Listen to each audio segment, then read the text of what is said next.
I love this Greek Baked Ziti with lamb and eggplant. It's a simplified, small batch version of a Greek casserole classic. Let's get started.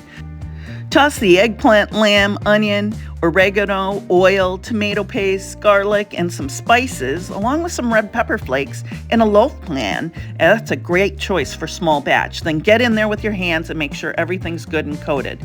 We're going to brown the lamb and bake the eggplant together in the oven in one dish. Once the lamb and eggplant mixture is well browned, let's grab that tomato sauce, drop in a bouillon, and then stir it in along with the parsley. And then we're going to put it back into the oven to bake until that sauce is thick and bubbly. For the bechamel, let's melt the butter, add those spices and flour, and then slowly whisk in the milk.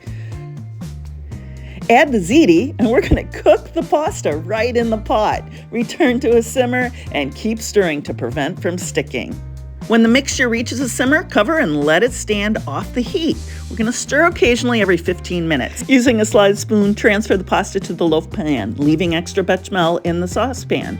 Gently press the pasta into an even layer.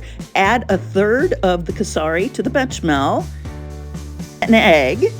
Spread the meat sauce over the pasta into an even layer. Look how thick that sauce got. Oh man, it's so good.